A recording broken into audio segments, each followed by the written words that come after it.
New polling conducted by Protect Life Michigan asking the question about the impact of abortion victim photography, not just on people's take on abortion or even on legislation surrounding abortion, but even how it impacts people's perception of pro-lifers. Stay tuned.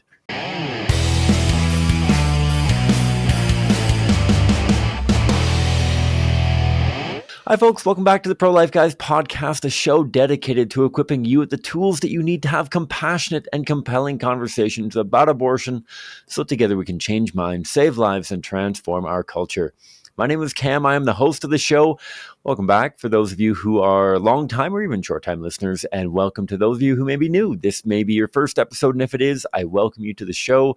I hope that you'll stick around and maybe even track back on some of the episodes that we've covered already. We've had a ton of incredible guests come on the show before. We've had Lila Rose, we've had Stephanie Gray Connors, we've had Josh Brahm, we've had tons of people, Lisa Rowe and Laura Clausen, and lots of really good people. And so definitely worth checking out. If you've missed any of those episodes, we do a program called Humans of the Pro-Life Movement, trying to capture some of the incredible heroes that are involved in the pro-life movement in different ways. And so check out those episodes as well.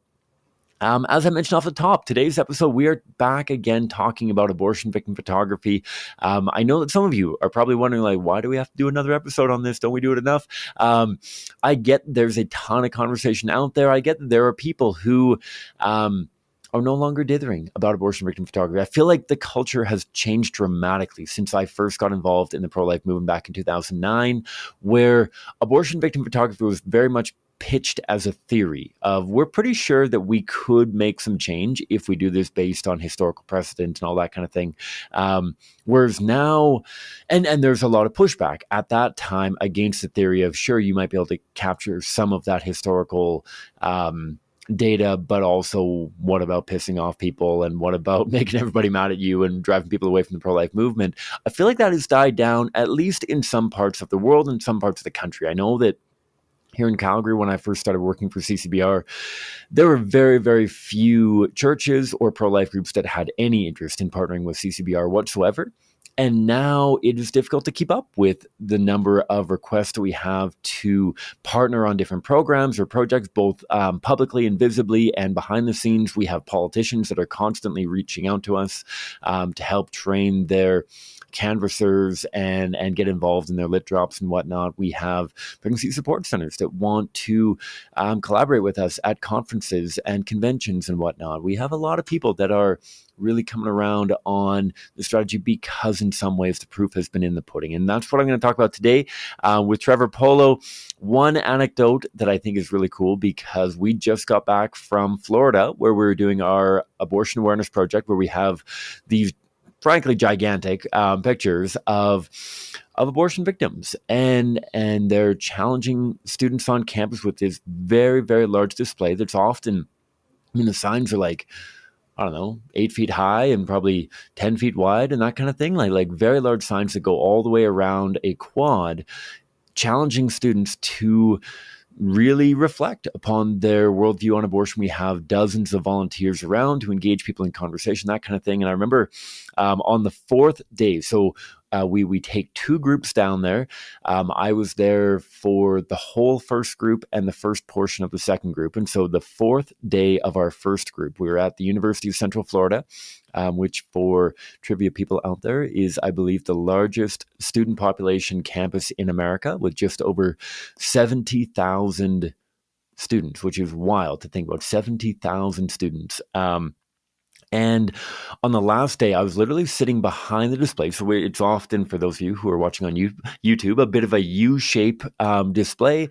And then we have something of a little picnic table area on the inside where people can come and write down their testimonies and debrief conversations and grab a bite to eat and a drink of water before heading back out there. So I was sitting behind the display talking to people as they were coming back, debriefing their conversations while I was tabulating the conversational outcomes that we were blessed to be a part of over that first week down in Florida. And I was picking my head up and scanning the behind to see who was in behind the display. And I saw a young fellow that I didn't recognize, so I knew that he wasn't a part of the display. He found the opening. He followed a few of the volunteers in, and I could tell that they weren't coming with him. And so I didn't really know what was up. I put down my pen and I brought my notebook with me for whatever reason. And I went over and I approached him as he was coming to try to initiate a conversation with us. And I introduced myself and said, "Hey, my name's Cam. What can I do for you?"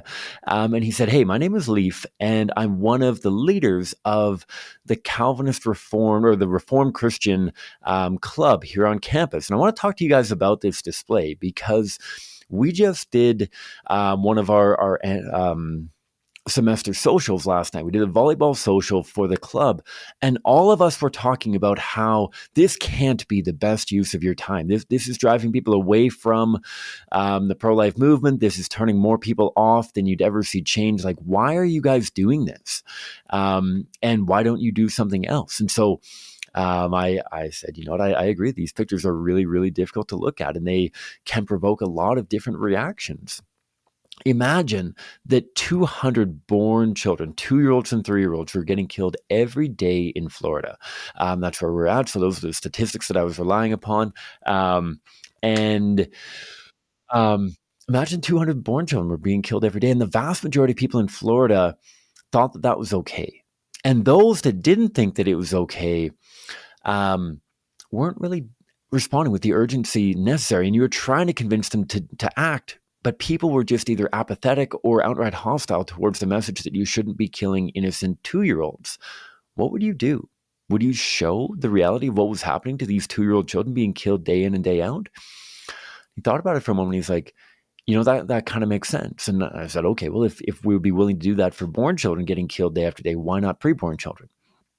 And then he was on board. He knew that preborn children were valuable humans, and he was pro-life himself. And so I went beyond that. We talked a little bit about how every historical social reform movement has followed, in many ways, a very similar formula, showcasing the reality of what what the injustice does to the victims. And then I shared with him the statistics that we had to that point around 1,000 conversations with people in Florida, about 750 of whom supported abortion in one way or another, and that over 250 of them had become fully pro-life by the end of a single conversation. And his jaw just dropped. And we might have talked for maybe 10 minutes, and he ended the conversation saying, "Hey, not only do I want to thank you now for what you guys are doing, but how do I get involved? And how do I get a speaker to come and talk to my Christian club? Because I think that if you shared this with them, they would all come around as well." So he went from, "You guys are hurting the movement and my entire club agrees with me," to, "You guys are right and this is working and this makes sense. And I would like you to train me and my team and my club in how to make as much of an impact as I possibly could," which is just really, really cool. Trevor Polo from Protect Life Michigan has been on the show before. He's an incredible dude. He's a straight up pro-life guy. Highly recommend. I will drop in the show notes the previous episode that I did with him. And this is going to be a longer episode. I do warn you up front. It's going to be a longer episode. The recording is just over an hour. And so it might be a couple different bite-sized portions that you're looking at throughout this week, that kind of thing. But I do really want to encourage you to tune into it, because not only is new polling data really valuable, right? The polling data that CCBR has is really, really good, but most of it was done in 2015, 2016, 2017. And so it's getting older and older, and it's getting, I don't want to call it stale, but it's always exciting to have new polling data. And I really appreciate how Trevor and the team at Protect Life Michigan captured not only the impact that abortion victim photography has on people's acceptance or rejection of abortion, but also asking questions about legislation, and most interestingly, the impact that viewing abortion victim images has on the perception of the pro-life movement. And so I think it's a really cool conversation. Check it out. Without further ado, here's my conversation with Trevor Polo from Protect Life Michigan.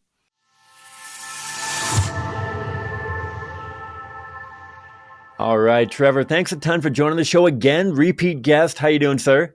I'm doing great. Thanks so much for having me again. Yeah, this is cool. We're going to dive into some real cool stuff because I get to put back on kind of my scientific goggles, which I have on a fair bit of the time, but I feel like less and less compared to before I got involved in the pro-life movement. For anyone who doesn't know Trevor, he was give me an elevator pitch of how you got involved in the pro-life movement, just for those that might not have heard the first episode that you joined the show for. Yeah, I started as a pro-choice, a very passive pro-choice kid in college at Michigan State University. Got exposed for the first time through philosophy classes about the pro-choice and pro-life position, and God just really captured my heart when I heard the philosophy of the pro-life position. But really, the first time that I ever saw a video, actually from Created Equal, of the reality of abortion, it broke my heart and set me on a path towards leveraging every skill and every resource I have to try to end abortion in Michigan. And I've been able to work since 2013 with Protect Life Michigan, which is a statewide network very similar to CCBR in a lot of ways, that exists to bring the reality of abortion to college campuses and communities across the state and change hearts and minds on the issue. Well, love it. And praise God that you are bringing not only yourself, but also your skill set into this as well, because as we're going to dive into today, the metrics and being able to develop smart goals and measurable goals and all that kind of stuff is going to be really, really valuable, particularly with where things are at in America right now and ultimately around the world. But I think that you guys are in a very, very unique kind of situation where the tides are, I don't know if they're clear. Like, does it feel like there's a clear shift of one direction or another, or does it feel as tumultuous from within as it does from its appearance from the outside, if that makes sense? Yeah, I think, the 2022 was a year of whiplash for us because Mm. we had this incredible high of seeing a goal of the pro-life movement for the past 50 years realized, where Roe v. Wade was overturned. And for the first time in my lifetime and so many people's lifetimes, we could actually pass real protections for unborn children in the United States. And it was a feeling that I'll never forget, really, when that happened. But ever since then, it's been a very difficult ride in the pro-life movement here in the States. And we've seen the backlash against that decision lead to even more radical pro-abortion protections being put in place across states like Michigan and Ohio, in particular, that I've been involved with. And this year, we're expecting potentially another half dozen or up to a dozen potential states to follow as well, enshrining radical abortion, even beyond what Roe really provided into their constitution. And it's difficult because we see that we had a major victory in 2022, but at the same time we see that there is this gap in people's understanding of who the unborn fundamentally are and how we should treat them, that is leading to their lives still being at risk, even though we've made some advances in the legislative or political realm, I guess, over the past 50 years. Yeah, absolutely. I think that's a great way to put it. And I apologize to our audience who may not be cinema people. I don't know if you're a big Rocky Balboa kind of guy, but I feel like in some ways there's a little bit of a I don't know how much the pro-abortion and pro-choice movement is underestimating the pro-life movement in America anymore. I feel like for so long, especially with all the trigger laws that were going into effect, like it was so cool up here in Canada to be like, hey, look at all of this pro-life legislation that was put in place over the last decade or whatever. And I feel like in some ways the pro-life movement was punching above their weight with how successful they were politically maneuvering their manpower, knowing that they didn't have an overwhelming majority, but using those pro-lifers in such a way that it enacted a lot of really, really meaningful trigger laws. And then the Dobbs decision comes out, and Apollo Creed realizes that Rocky Balboa is actually a really good boxer, and holy moly, I just got embarrassed on the largest stage by some random boxer. And how much better Rocky has to prepare for round two, kind of thing. I don't know if that metaphor makes any sense on your end, but I feel like Yeah, the underestimating might be gone. You I might be think so exposed now. too. I think so too. And I think to throw another analogy on it, my background is in the tech world, and there's this Yeah. idea of like, if you the pro-life movement, I think, was kind of operating in what's called like a stealth mode, basically. Whereas, like, Mm. if you're a new tech startup and you want to take on the Google or the Amazon of the world, you can't roll out there with your product, and because they're gonna take it over, they're gonna reproduce it faster than you can possibly do, and you're gonna be out before you even had a chance to get started. So you operate in Mhm. stealth mode, you operate in secrecy, and you start building this product and start testing it and start really deploying some features so that when you deploy it, you've taken them by surprise. And I think in some ways the pro-life movement was operating in stealth mode in a sense, because ever since Roe v. Wade, the pro-choice movement could kind of sit back and relax for to oversimplify it, I guess, because they had the protection of the Supreme Court, they had the protection of the media, they had the protection of the political operatives. They had all this in place that the pesky little pro-life movement that's operating in stealth mode, not really a concern to them. But when Roe v. Wade fell, and that, unfortunately, I think really awakened this kind of sleeping giant of the pro-choice movement and the pro-choice media, the pro-choice political complex, and the abortion industry itself. And it activated so many people, and they spun those tools so well and so quickly to motivate this kind of population, this popular reaction against the pro-life movement, that I think we like intellectually probably expected, but I don't think, to your point, we really understood what was about to happen. And that's just being honest. And like, I don't think that, I'm not saying anything negative about any in particular person, because I'm saying I underestimated it, I think, in a lot of ways too. And it's just a reality check. And yeah, we're ready for round two now. And we have to know, we know better now who our opponent is and what their schemes or messages and things like that are going to be, and how we should be able to react.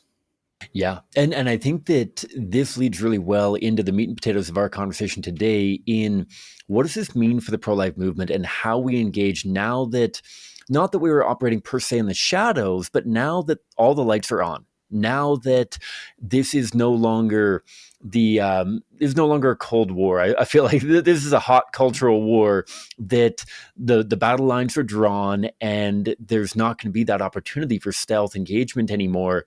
What does that mean for how we engage? And I know that I mentioned this briefly to you before we started the recording, but I'd love to get your take on the idea of how, for so long, um, so many of the pro-lifers that I admire, and I'm sure many of them that you admire as well, one of their leading virtues and attributes has been their faithfulness. That even in light of the dark cloud of Roe over top of America and how daunting it seemed, the faithfulness of the pro-lifer going out and witnessing in front of the abortion facility or signing that petition over and over and over again, really trying to make their ballot count for votes and all that kind of thing. The faithfulness of pro-lifers has been one of our greatest calling cards. But wondering about whether we need to really build upon that and really start evaluating more our successfulness and the metrics that we're using to gauge ultimately the return on investment. That I have seen people be willing to endure all kinds of derogatory, borderline harassment while doing all sorts of different forms of pro-life outreach. And at times, as I'm driving by a Life Chain or a 40 Days for Life or something like that, I thank the Lord that they're out there. But I do also wonder, like, if they're willing to endure all of that, imagine what they might be able to achieve if they're willing to endure a slight amount more and implement another kind of activity. And I guess all that to say, your thoughts on now implementing more and more a smart, metric-driven approach to how we engage in this culture war that we're faced with, that doesn't have the privilege of stealth anymore. What are your thoughts on that? Yeah, I think that's a really, really great observation, because, like we were talking about earlier, and like you've mentioned, um, there is this element where we're called sometimes, like, not specifically called to a certain thing, or it's not clear necessarily what we're called to do. So sometimes it's just like, okay, find a good thing, find the next good thing and do it. Whether that's in pro-life work, or that's like you're in your city and you're wondering, how can I impact my city? There's one person on the street that I can go out and I can minister to right now. And we have to keep doing that. I can think of people in my life, in pro-life work in particular, that have been doing that for 50 plus years. And I can't wait to see them in heaven because they're going to be surrounded by so many little kids or whatever they'll be at that point in heaven, that lives that they have saved and people have impacted, and the world has not been the same because of that. That just like grind it out, do the next good thing, do the next good thing. But as I step back and think about, okay, we have a responsibility to make sure that we do the best we can for the glory of God as well, and for the work that He's called us to. And the reality is, the pro-life movement has X amount of dollars, and we have X amount of time, and we have X amount of people. And I want to say, okay, whatever God has entrusted to the pro-life movement, I want to figure out how we can maximize the return on that. And we don't want to be like callously thinking of it as, as a business or whatever. Like we'll use some of those terms maybe. But in the end, there's biblical support for this. Even like the parable of the talents in Matthew, where a master goes away and he leaves his servants a sum of money, 5 talents, 2 talents, and 1 talent, depending on their abilities, their skills, what God has entrusted them with. And when he comes back, 2 of the servants doubled the amount that they were entrusted with, and 1 buried it in the sand because he was afraid to lose it.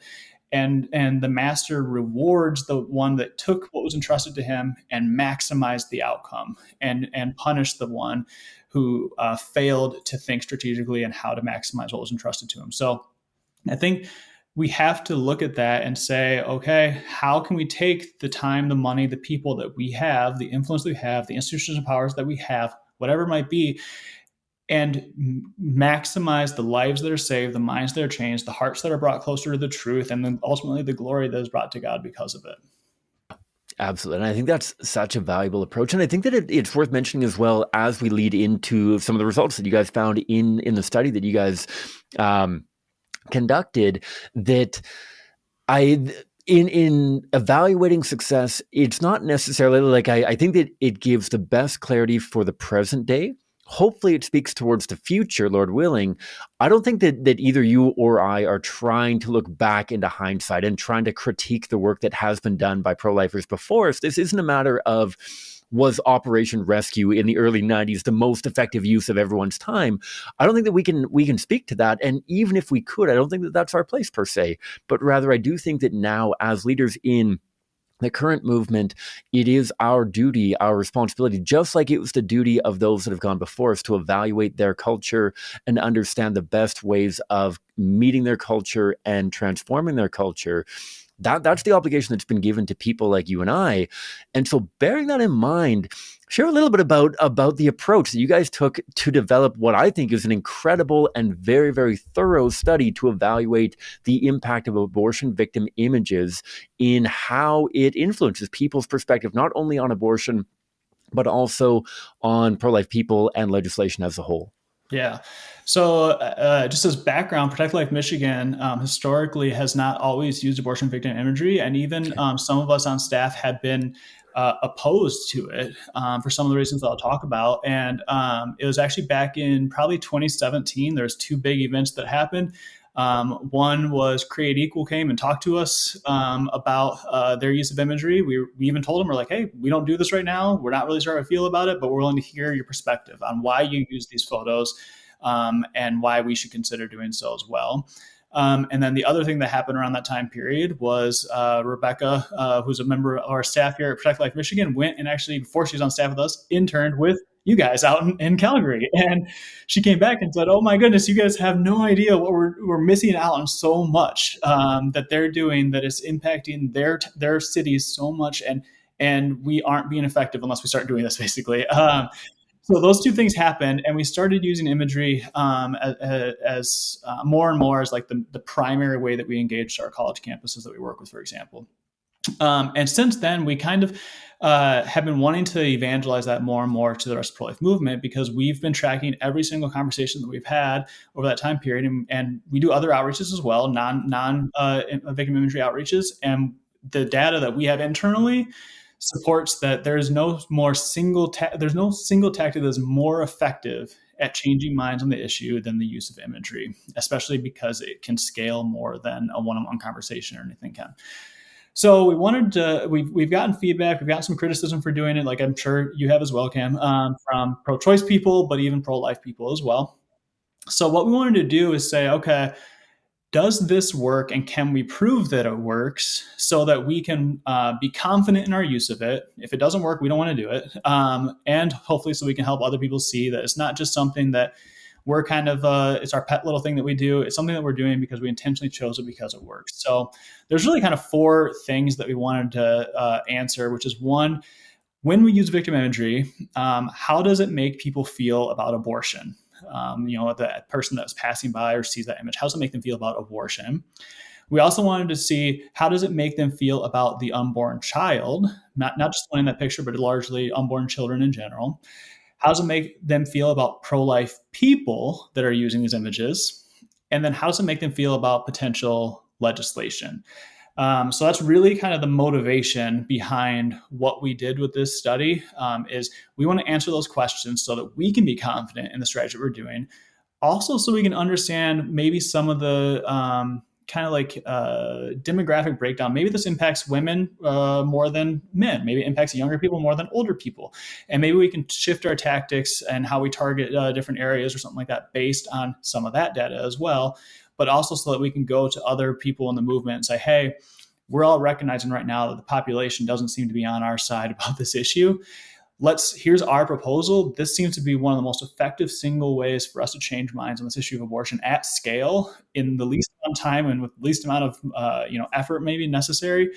And we want to submit that to review for the pro-life movement, get feedback on it, get challenges to it, because ultimately our goal is not to say everyone do what PLM and CCBR and Create Equal does.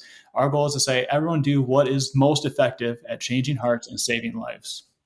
Exactly. And I think that's absolutely the best approach. And I remember when we first started doing our polling, which was a number of years ago now, and I feel like there's a lot of questions of like, well, are you nervous about the outcomes? Are you nervous that you're going to be incorrect in your analysis? And I think that sums it up right there as well, that like, I don't have a personal affinity with abortion victim photography. Right? Like this isn't a matter of this is my dog in the fight and I want to prove to everybody that my dog is the best, but rather we need to be driven by what is the most effective.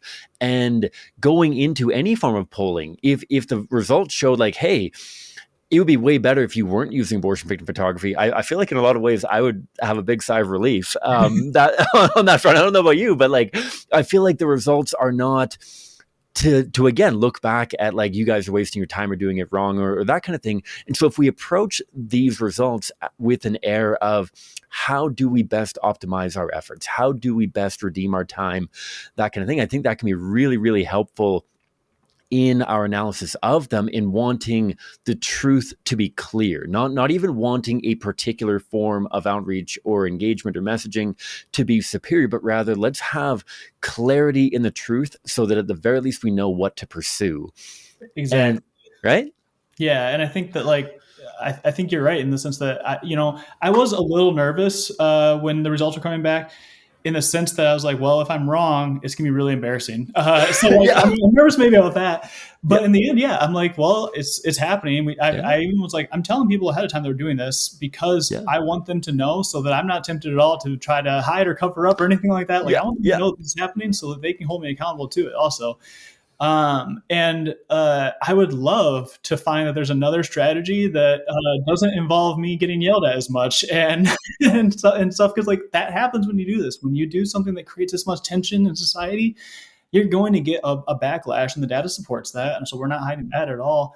I love a strategy that's more effective and less polarizing. And I think a lot of people do, and I think sometimes, I guess the challenge I'd have for people that are hesitant or opposed to victim imagery, at least as on its effectiveness, would be to, there is going to be this dissonance that is going to be in you. There is this natural discomfort, like you're saying, like no one really enjoys using victim imagery. It's uncomfortable.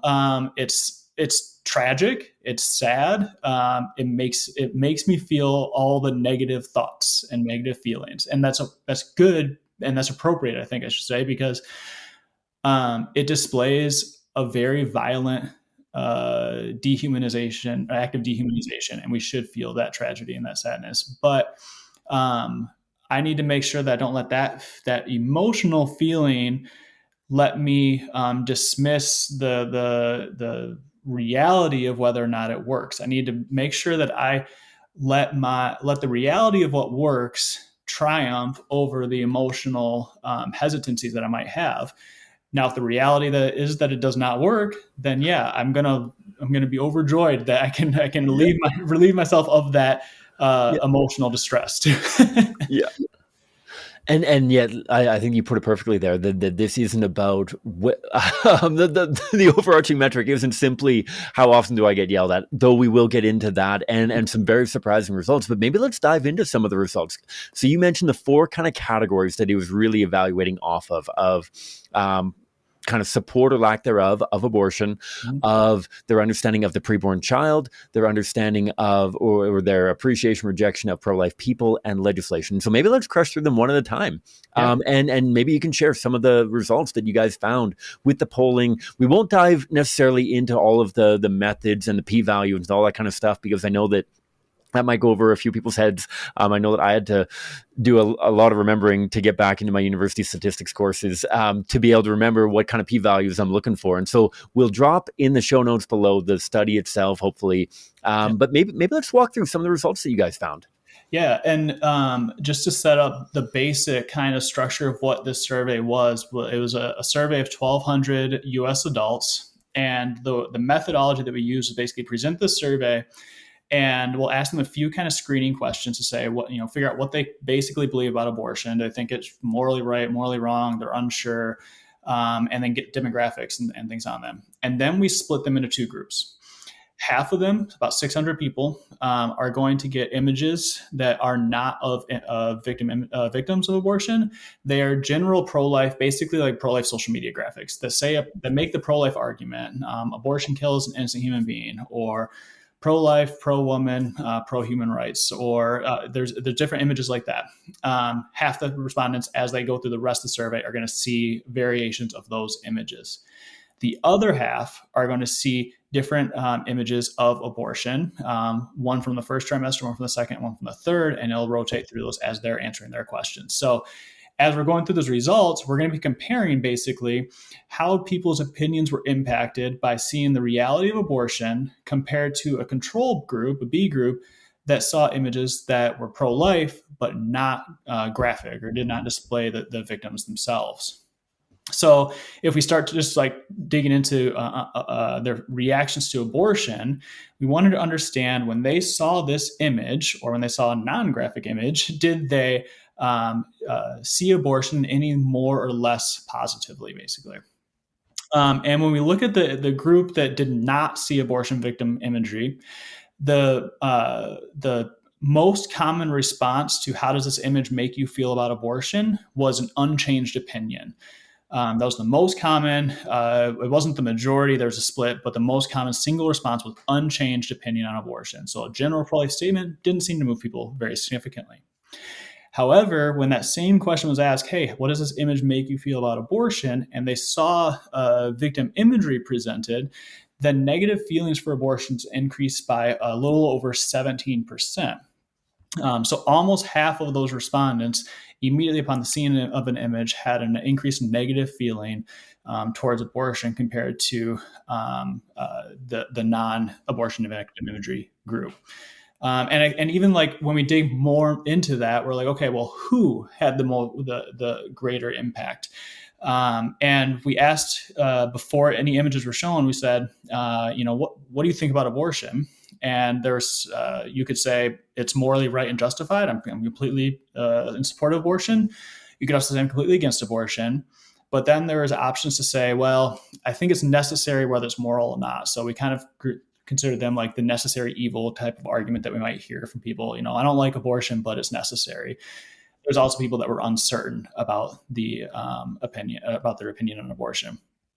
And the people who had the strongest reaction to abortion victim imagery based on their initial belief were the people in the middle on the issue. So people who thought it was a necessary evil or they were uncertain, they were the most impacted by abortion victim imagery. Those that were when I compare, let's just say, the people that were not certain about the issue of abortion in the beginning, the abortion victim imagery group that were not certain about the issue of abortion, over 62% of them expressed less support for abortion when they saw an image, compared to only 32% when they saw a pro-life statement. So we can impact that uncertain group by almost 30 more percent positively for our position, just by using images versus just pro-life statements.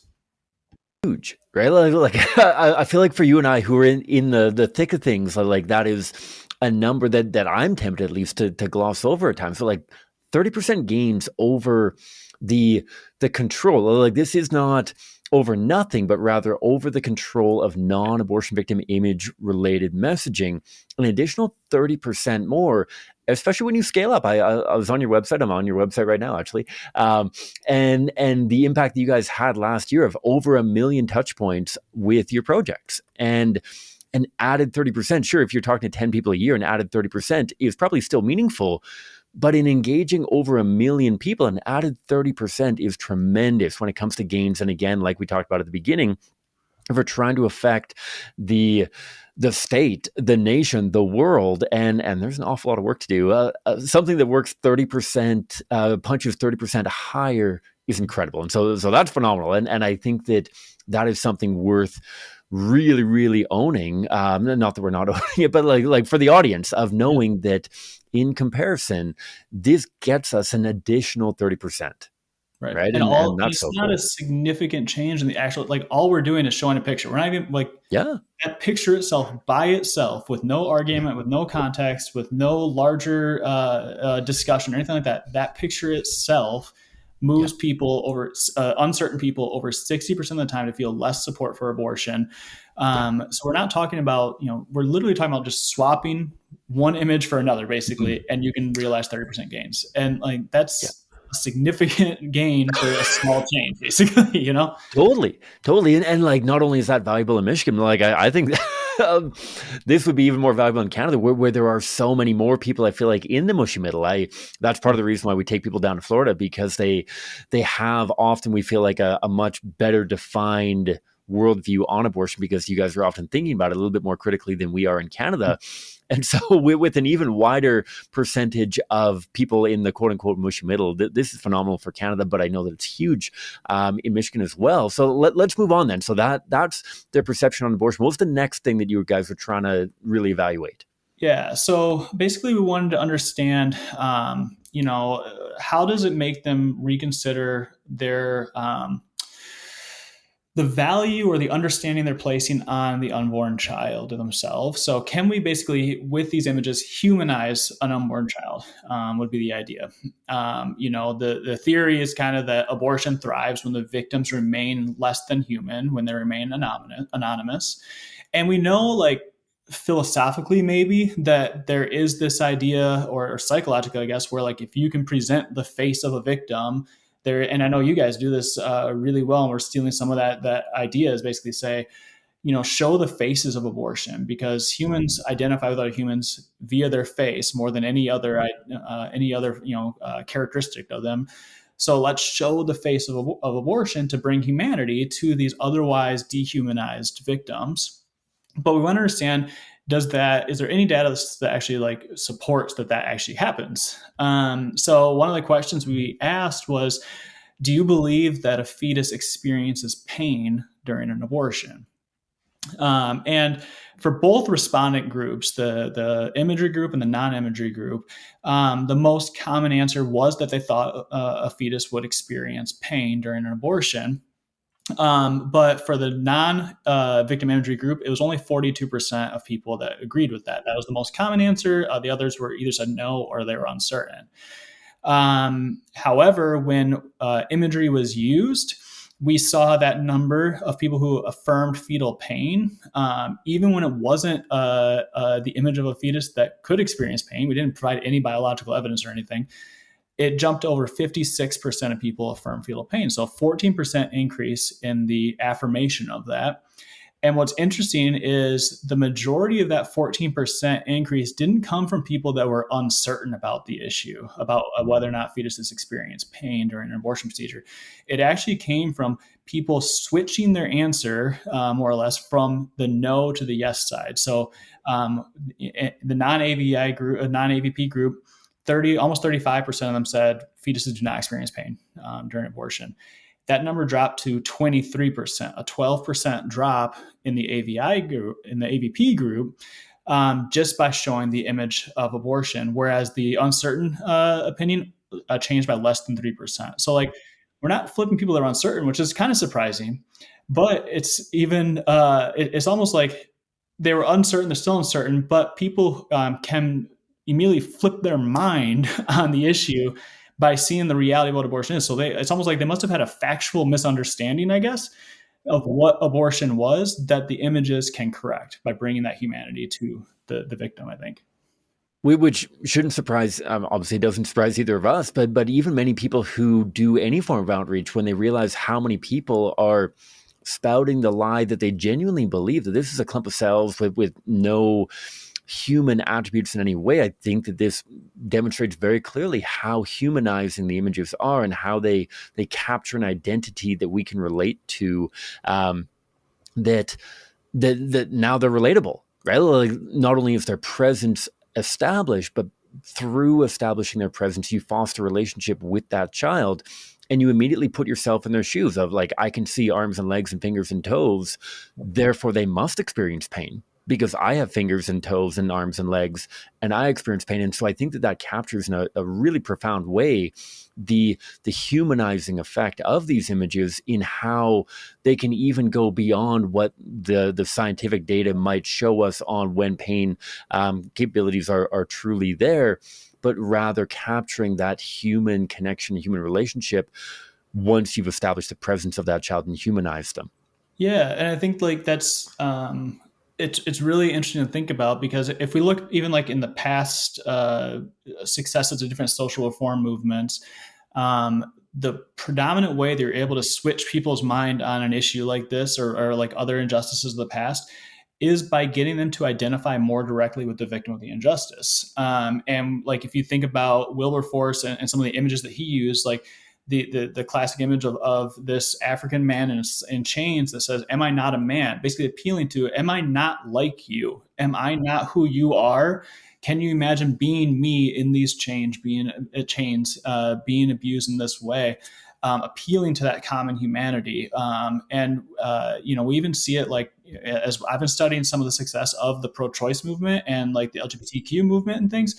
And that's their primary method of persuasion is, I want to get someone to identify with the victim of their choosing, which is generally going to be a woman in crisis. And obviously we want to identify with that same woman in crisis as well.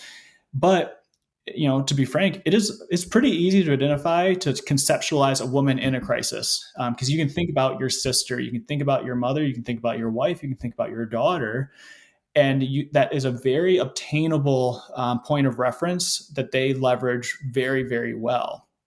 The pro-life movement has a very strong victim in the unborn child who's being violently killed, intentionally killed in the abortion procedure. However, we aren't as adept at presenting our victim and presenting in a way that allows people to see themselves in that victim. That's the remarkable thing about imagery, like you're saying, that it allows us to do that in the most real way that we possibly can, and actually lead with our victim, and not with just arguments or statements, things like that. Totally. In the training that I was doing with the students down in Florida, we talked a lot about capturing the who and the what. In that when the audience understands already both the who and the what, an image is not necessary.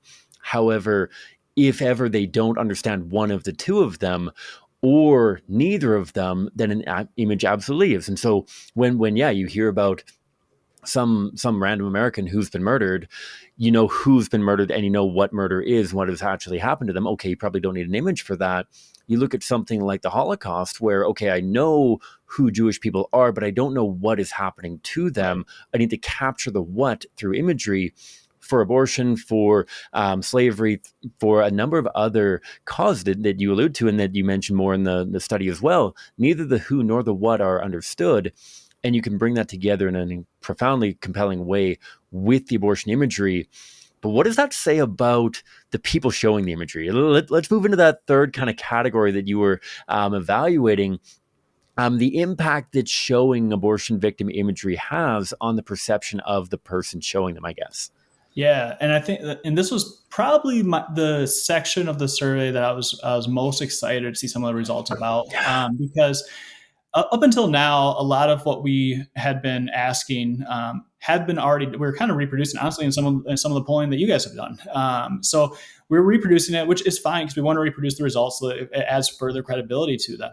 But I had not been aware yet of any questions that actually directly asked about the impact of people's potential negative view of pro-lifers using victim imagery on their opinions regarding abortion. So the argument basically that some pro-lifers might have is that, I agree that victim imagery is good to use. However, it can be counteractive in a sense, because if we just use it too much or without consent or to the wrong people, it might have such a negative reaction in their mind or in their heart even towards pro-lifers that they shut off our actual argument that we might be making, and they become immediately oppositional to us and further entrenched potentially in their pro-choice position out of like defiance, defensiveness, or anger towards the pro-life community that is using what they might call potentially traumatizing or divisive images, right?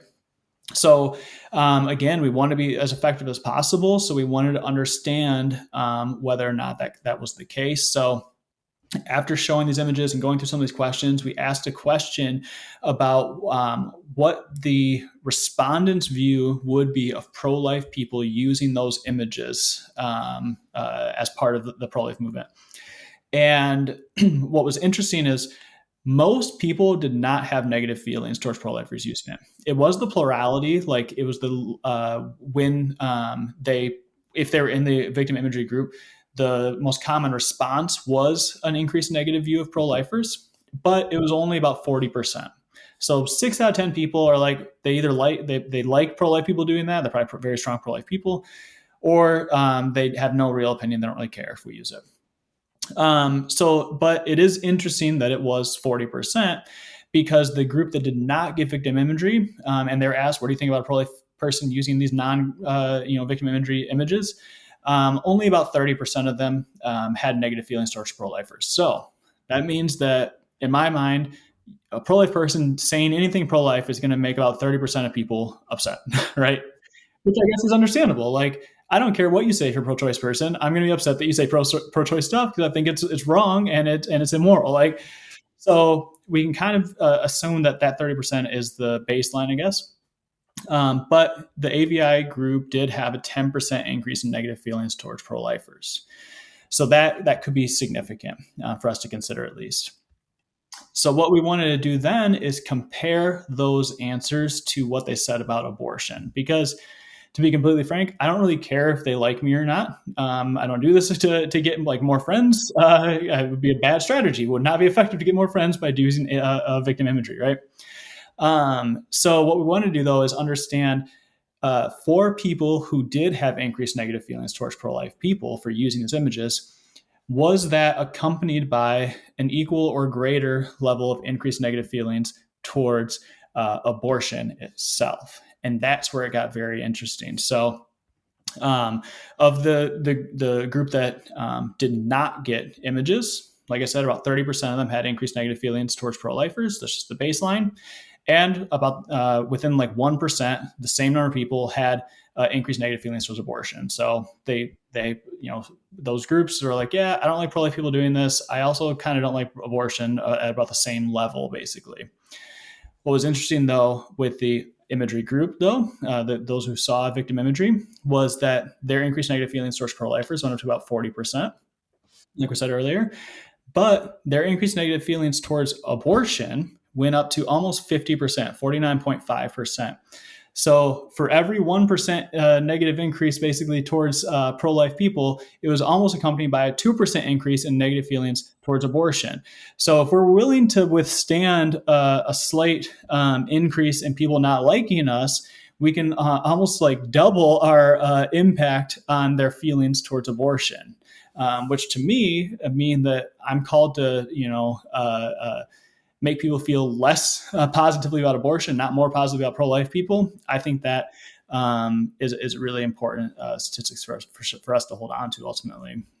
Absolutely. And like we've talked about already, the fact that, yeah, that 30% of people that are going to be pissed off regardless, to risk adding another 10% onto that for a 20% gain is absolutely worthwhile. And I would be very surprised if anybody didn't think that was worthwhile. If this was 0 to 10 and 0 to 20 kind of thing, of like, either I can go with absolutely no pushback and have a 10% gain anyways, okay, I would still disagree, and I would hope that we would be able to challenge them towards risking that added. But this isn't a matter of you're not going to endure anything. I know that while I was in university, we did something of a social experiment that was nowhere near as thorough as this, but we did the like pro-life presentation in a closed classroom, pro-life debate in a closed classroom, pro-life debate in a public setting, pro-life AVP in a public setting, and then we literally just gave out flowers with fetal facts on them. And we had fewer complaints about doing AVP style outreach than we did about the flowers with the fetal facts. And that there's a wide array of what influences people's opposition. And in some ways, it's a matter of effectiveness, right? In some ways, there's a greater hostility and opposition because there's a greater clarity that it will work, right? That it's a matter of I like you less because I know that you're actually going to threaten my worldview and not the alternative. And so I'm sure that we can speculate a lot more, but I digress again. I'm just really excited about the outcomes here. And I think that's a great observation because I think, it also creates this, I think it creates this level of cognitive dissonance in their mind when if I'm an avid supporter of abortion who's never seen, for example, the reality of abortion, or maybe I have, and I see it for the first time on the street or in a presentation or whatever, and I see the violent destruction of a human being, I'm in disarray at that point because I support that thing vocally and publicly. I also support an idea, most likely, at least, that all humans should be treated without violence. And I'm seeing a human treated without violence that I support happening. And now I need to resolve that in some way. And a lot of people that we talk to, around 30% of the time, are going to resolve it by changing their opinion on abortion within that short period of time, just talking to them in a few minutes. Other people will react by, lashing out and accusing us of lies or of hate or of whatever it is, because they need to resolve that dissonance by saying that we must be wrong or that must not be real, or something is they're trying to grapple with truth that is conflicting in their mind, and that's, I want to create that tension for as many people as possible, because if we can keep creating that tension, it's going to keep peeling people off and changing hearts and minds. Absolutely. And I know this probably is a step outside of the purview of this study, and I hope that you'll excuse that. I think that one thing that people have in mind that they're erroneously likening to these kind of results are that, well, sure, if you're doing really effective work, but nobody's willing to come and volunteer with you or donate to you or get involved with your organization because they don't like the images, then what if you could mobilize the church? Ultimately, what if you could mobilize pro-lifers in a way that gets them out? And I'm sure that you probably don't have any statistical evidence on this, but would you, just from your own personal anecdotal experience, agree with the sentiment that there's more young people in particular that are streaming towards groups that are using abortion victim images, that regardless of whether the greater populace as a whole likes people who are using images, in some ways we're kind of asking the wrong question as well? Like, these results are really encouraging that we're not driving people away faster than we can get them to agree with our position. But also, if people are asking the sideways question of, but will your movement grow if you're using these images, that really that is a different question, because even though we're seeing a greater potentially hostility towards groups using abortion victim images, we're seeing radical growth and expansion with regards to membership, recruitment, donor increases. I know, again, that goes beyond the scope of the study, but just to build upon what you're finding, is that something that you would agree with, or do you think that that's something that might be way on the left field? No, I absolutely agree. And honestly, like I was talking about before, we didn't always use victim imagery, and we were very nervous to start using it. And when we started using it, we were like, okay, let's keep this on the down low a little bit. Like, we're not going to lie or anything like that, but let's make sure we post a lot of non imagery stuff that we do, and just like sneak stuff in all this here or there, whatever. And looking back on it, I still understand where we were coming from. I feel a little guilty about it, but at the same point, I'm like, we would still want to do the right thing, but we're worried about, we might lose volunteers, we might lose donors, we might lose public support, this organization might really suffer by doing what we think is right to do, or most effective to do, I guess. And the exact opposite has happened. When we started using this, I think we had 3 employees at Protect Life Michigan, and we've got almost 30 now. This summer, we're going to be over 50 employees full-time working at doing pro-life activism. We're doing an internship styled off after your guys' internship, where we actually had to shut down applications because we were getting too many people wanting to go, and too many high school and college kids wanting to go do victim imagery outreach, that we couldn't actually really support it this year. Where we really came out in the past, 12 to 24 months as using this as our primary source of persuasion, and produced a couple of videos to try to defend the use of victim imagery that Jonathan helped us craft and everything. And when we started publishing those out, we're like, okay, get ready for the donors' emails that they might have known yet that we did this. Get ready for them. We're going to get backlash, and we've gotten 0 negative responses from our donors. We've gotten some from outside of the organization, which was to be expected, but our actual supporters are more excited now about what we're doing than they were before, because people are hungry, for lack of a better word, I guess, hungry for something that will turn the tide. We feel like we're losing, and in reality, we are losing in a lot of ways. Not everywhere, but in a lot of ways we are right now. And we have an opportunity. We have the data now that supports it, the survey. We have the data that CCBR has provided, your actual conversation data and your survey data that you've done. We've got Created Equal providing the same thing. We've got history that points to the use of imagery, from Wilberforce to Lewis Hine to the Civil Rights Movement. We have all this evidence saying, hey, if you want to turn the tide, here it is. And when you present that to people, they're excited because they're like, finally, here's a solution. And it's not like the entirety of the pro-life movement should doing this all in one thing or anything, but like, this is a dominant strategy that has been proven to change hearts, and we have a path to scale it if we can get more and more people to do it. And if we can scale it, we can actually defeat abortion.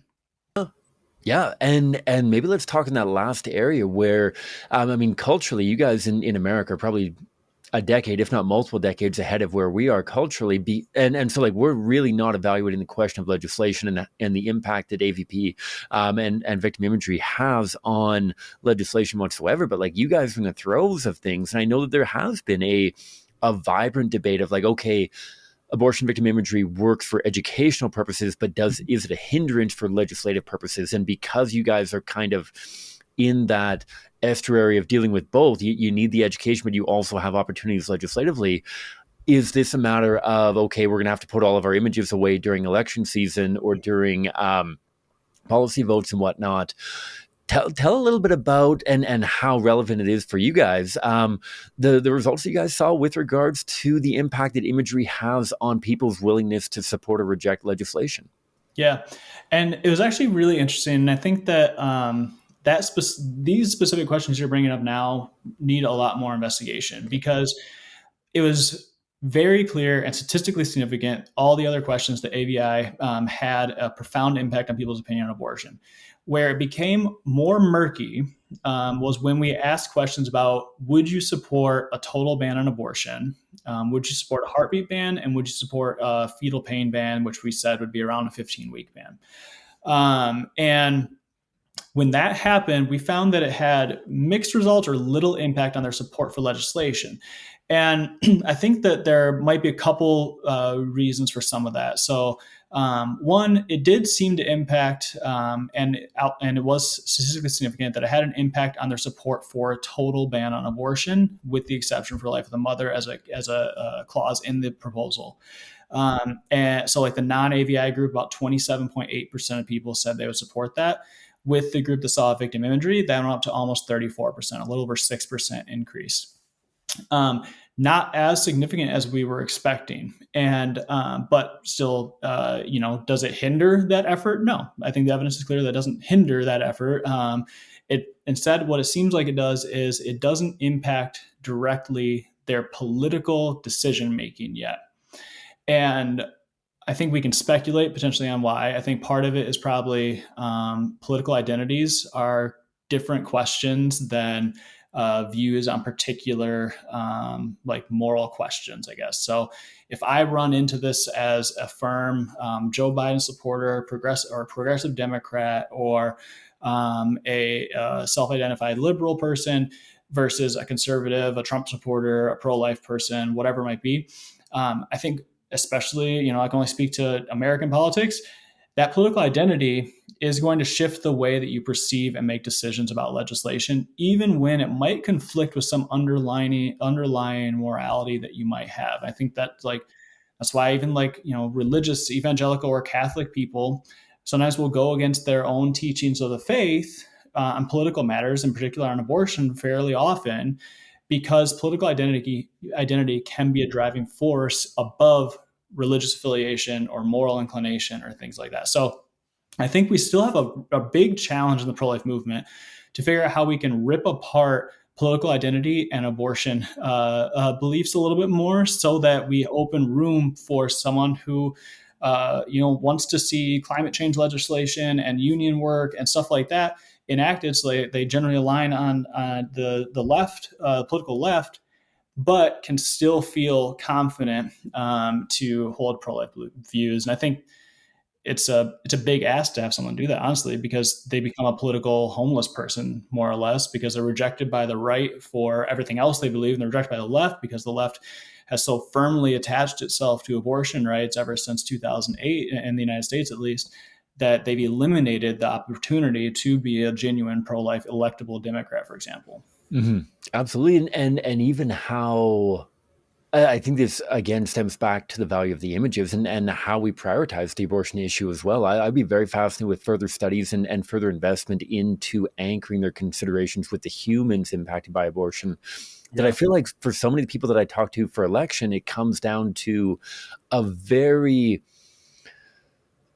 I feel like selfish might be a little bit too strong, but I don't know how much too strong, in that, like, even between small c conservative candidates, Republican candidates, that kind of thing, people are often asking of like, what will this do to my bottom line? And at least in Canada, we're far more driven by fiscal kind of implications when it comes to, if I'm a business owner, I want somebody that's going to impact the business. If I'm low income and I need social programming or something like that, like I'm driven by what will impact me, my family, and our bottom line. And for pro-lifers, we so often fall into the trap as well of the pro-life issue as an abstract issue that's rooted in theology and theoretical implications and not very real. And so I would be very fascinated in building upon this to gauge, as pro-lifers in particular have a firmer and firmer grasp of abortion, how much more likely are they to prioritize abortion as their ballot item, as it were, over maybe finances, politics, other economic factors. But Yep.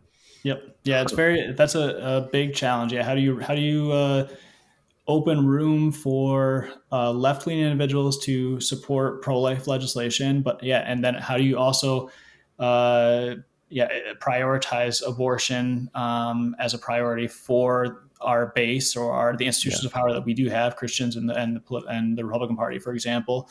Because I mean, it's not part of this study, but there's a lot of polls that ask, like, rank these issues based on importance. And for a Democrat that's pro-choice, abortion is going to be near the top. It's also not the number one thing, but it's going to be in the top two or three typically for a lot of, especially after Roe fell. For a Republican voter, it might not crack the top 10. It's even though they might be pro-life in the sense that they'll support passively, at the very least, pro-life legislation, it's not going to rank as a deciding factor in how they vote in general. And we need to elevate that, and then also figure out how we can kind of rip apart that political identity that's so wrapped up with the abortion industry on the left. Absolutely. Okay. And so we've talked a lot about the details of the study. I'm glad that we've been able to dive in. I hope that at some point we can talk more about the data, and as we build more and more data and more polling to continue the conversation. Is this public yet? And if so, if not, what are the responses, or what are you anticipating and hoping that the responses will be from such a thorough and comprehensive kind of study? Yeah, it is public. We're sharing it, and we're also gonna be posting it on our website. We have a strategy page that kind of details out our larger strategy, and this one of the central focal points being the use of imagery. And they can go to protectlifemi.org, and then if you can post it on your podcast and things like that as well. And then we're hoping, like, ultimately our goal is to we think that at this point there's been a few kind of big, at least this is my very rudimentary historical analysis of the pro-life movement. There's been a few kind of big moments in pro-life history as an entire movement. One was obviously 1973, and this is obviously just speaking to the States, but 1973, when Roe was decided, legalized abortion across the entire country through all 9 months, very radical. And that obviously was significant, but it was also the launching point of what became the pro-life movement. So we actually formed this movement in the year or so leading up to that and the years after that, that was able to preserve the debate about abortion, and when a lot of other countries were not able to preserve the debate. So the movement was extremely successful over the first several decades of keeping the abortion issue kind of undecided in the population, in a sense. I think the early 90s with the rise and then of like Operation Rescue and this movement that really was able to shut down abortion clinics and like mobilize hundreds of thousands of activists to do radical things for unborn children. And then the passage of the FACE Act that ultimately came because of that basically shut down the rescue movement, was another big moment in pro-life history, because it forced us to kind of reevaluate what was activism in the pro-life movement going to look like. And it led to like this CBR and Stephanie going to and getting CCBR and Create Equal and all these other groups that kind of like came from that time period. And then I think now we're in like that third really big moment in pro-life history, because Roe was overturned and the question of abortions returned to people to decide for the first time since the early 70s.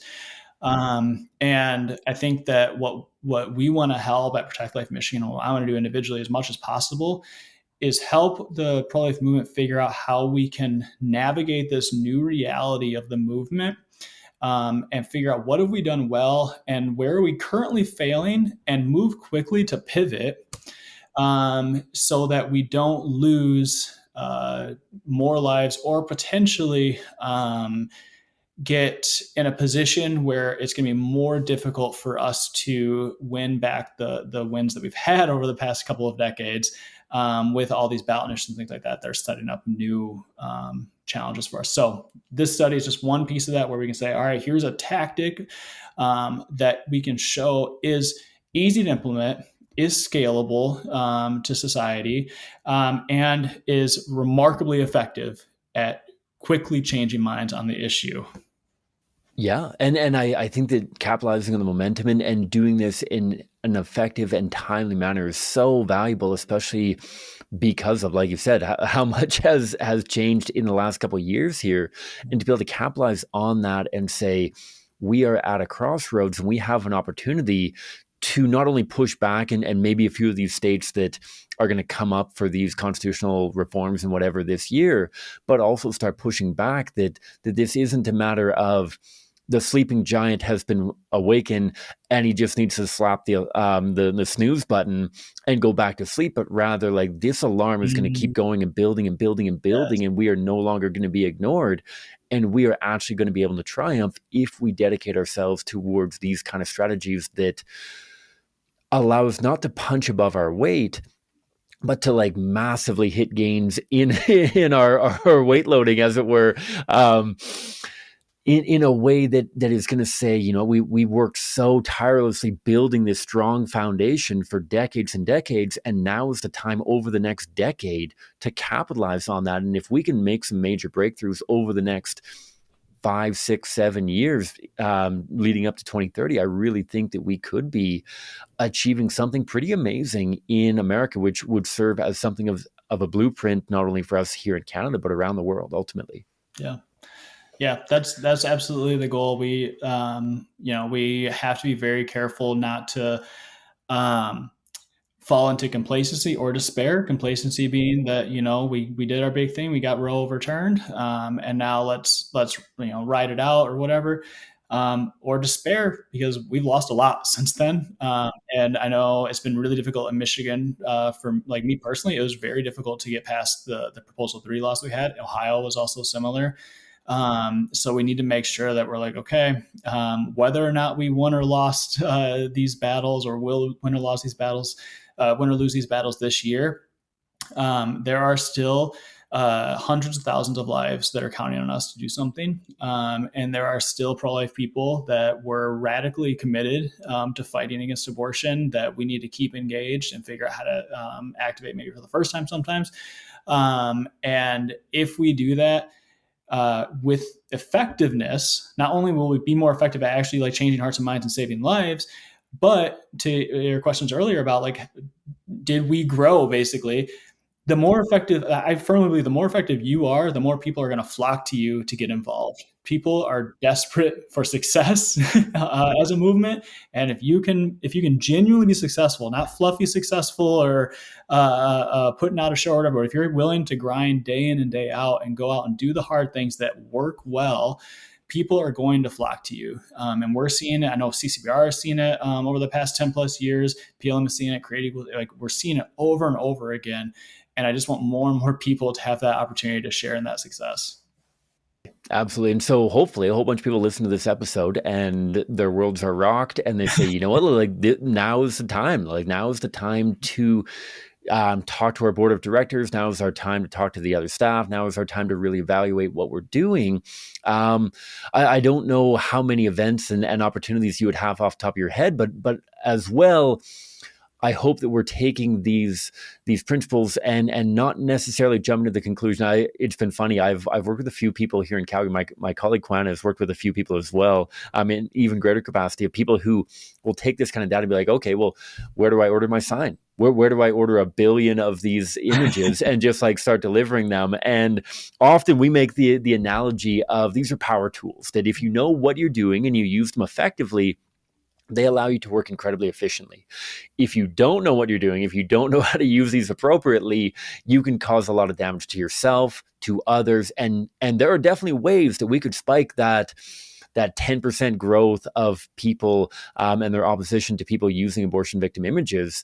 That could get a lot higher if we're not careful. And we could create a world in which there is a greater hostility cultivated because of our conduct, our mannerisms, our methods and whatnot. And so bearing that in mind, we've talked a little bit about the internship already. How do people get plugged in and what kind of support guidance might they be able to find from a group like Protect Life Michigan?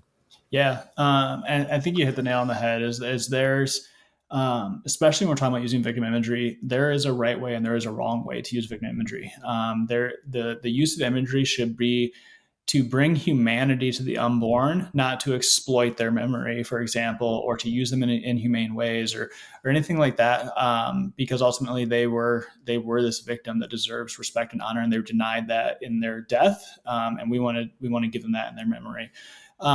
So if people want to get involved, like, I think there's, speaking to this kind of wing of the pro-life movement in particular that does this type of work, like CCBR and PLM and Create Equal, We want to see this evangelized out. So we're willing to help people get the resources and the training that they need to do so. If they're in Michigan, we've got young professional groups for people that are out of college. We've got 20 college groups for people that are in college, and high schools as well that we're able to partner with. So if you're in that under 40 range, you can get plugged in right with us.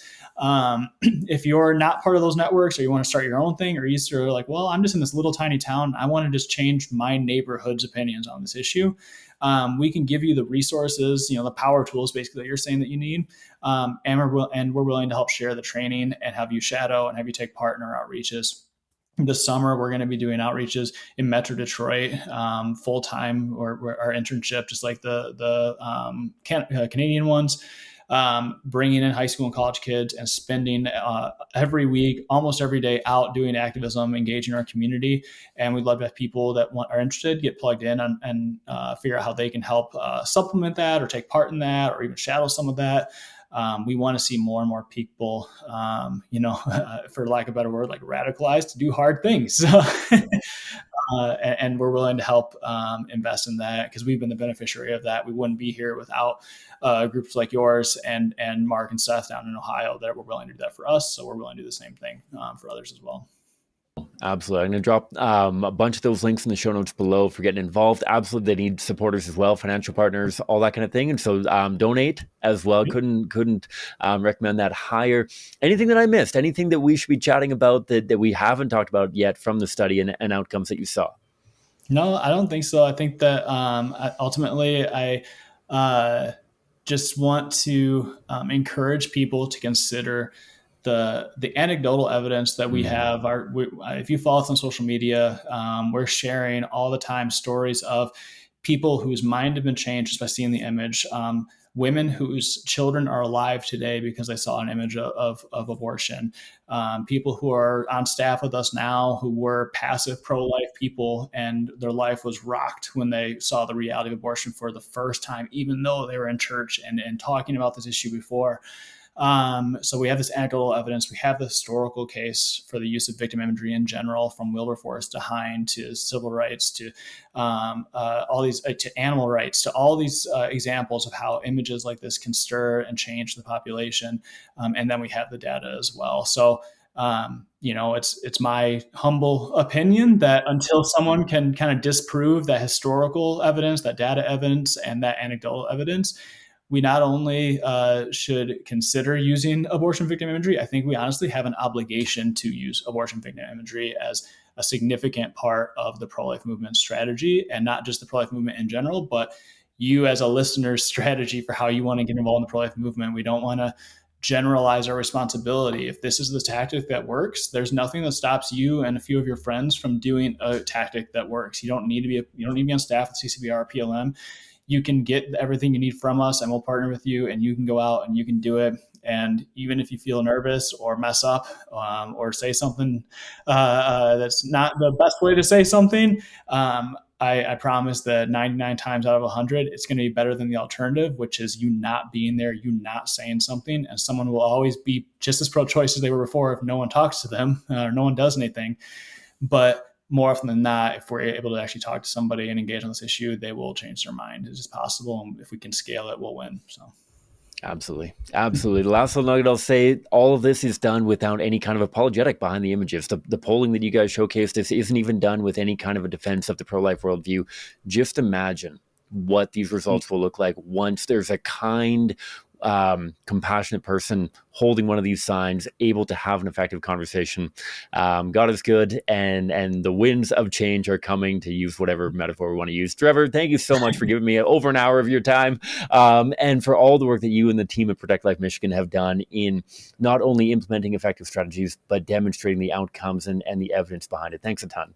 Yeah, thanks, Cam. Appreciate it. All right, folks. Thank you for hanging in there all the way through that long episode. I'm sure many of you are not listening to this still on Tuesday, whether it's Wednesday or Thursday or Friday or sometime long in the future from time of recording. I really appreciate you tuning in, and I would welcome any questions, any feedback, any comments or concerns that you might have about this episode, or ultimately any other episode. If you have suggestions for what we should cover on the show, I would absolutely love to hear your ideas and try my best to integrate them. And so big shout out to Protect Life Michigan and to Trevor and the entire team down there. They are absolute gems. And if you're anywhere near the Michigan area, or if you want to learn how you can catalyze your initiative wherever you're at, whether it's in Canada, in America, or around the world, learn from them. We're always happy to help here at the Canadian Centre for Bioethical Reform as well. We're working with groups in New Zealand and Europe and all over the place. And so hit us up and let us know if you have any questions or thoughts or feedback. And may God bless you abundantly wherever you're at, however many hours are left in your day.